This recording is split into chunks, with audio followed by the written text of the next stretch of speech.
All right, picture this. You're at a cozy potluck somewhere deep in the American Midwest. It's sometime in the second half of the 20th century.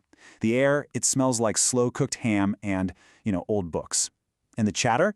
It's not about the weather. No. It's about alchemy, mysticism, and the proper way to invoke the elements. So, welcome to the absolutely fascinating world of the Hermetic Order of the Golden Dawn Ladies Booster Club. And this quote right here, from one of the members, Lady Matilda, it just nails it, doesn't it? It gets right to the heart of this incredible sisterhood. These were women who could blend the cosmic with the comfortable, the mystical with the totally mundane, in a way that was, well, it was just one of a kind. So let's go ahead and pull up a chair at their annual get-together, because this is where the magic really happens, often right next to the Jell-O salad. Can you just imagine it for a second?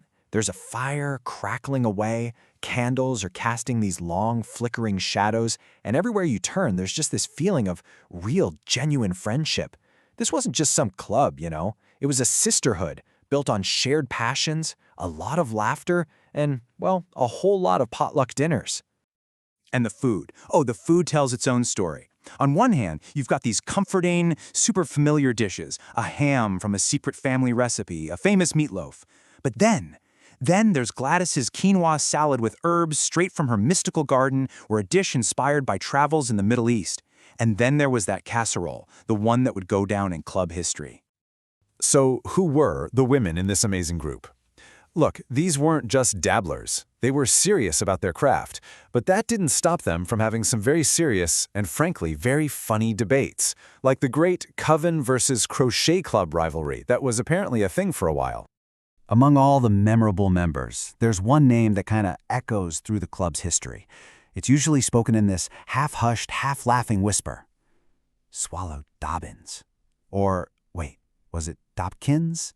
Honestly, nobody seems to remember for sure. What they do remember, though, is her cooking. Swalla is a total legend, completely shrouded in this fog of conflicting memories. I mean, did she find religion, or did she just grab the wrong root vegetable for her casserole? The rumors are just all over the place, which, of course, only makes her story that much better. Get this, some members even tried to track her down years later, pretending to be survey takers, just to figure out what happened to her. In the end, it seems like her legacy was pretty much sealed. Yeah, more than any spell she might have cast, Swalla Dobbins was immortalized by one unforgettable and apparently nearly disastrous culinary creation. But hey, it wasn't all about Swalla. The club was just filled with these vibrant characters. You had Lady Mugwright, an expert in alchemy whose throat singing once accidentally set off an ancient spell that was inscribed on her walls. Whoops.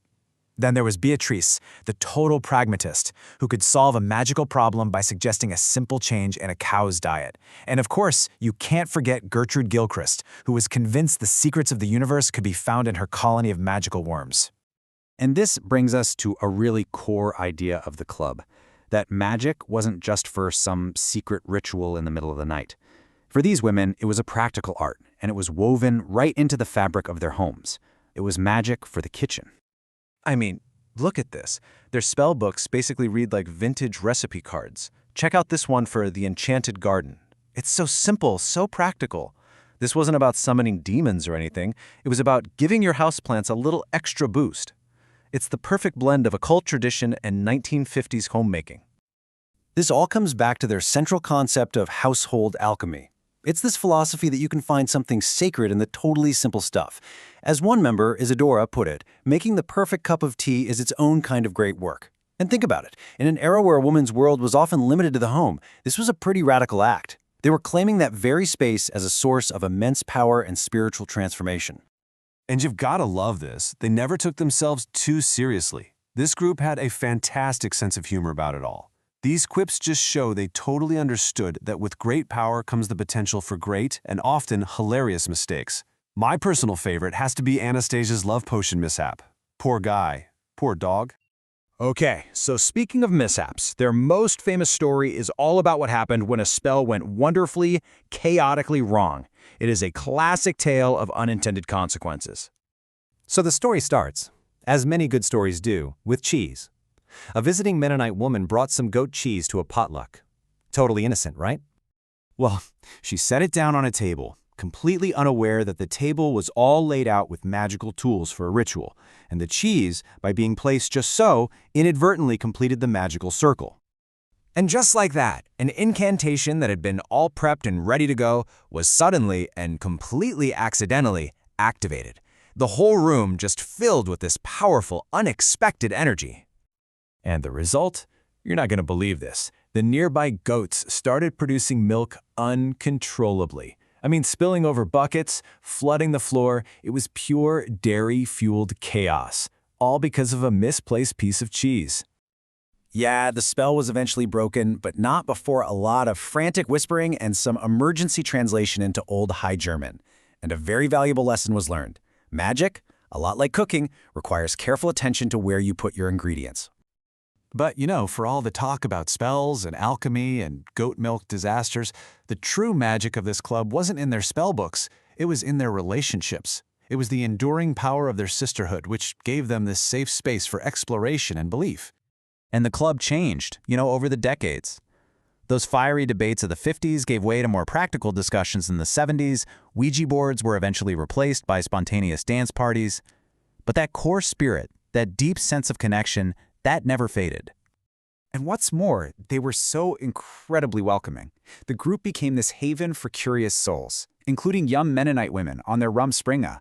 That's a traditional period of exploration for them, who would come and study with the ladies, sharing their own traditions and learning about a world that was so different from their own.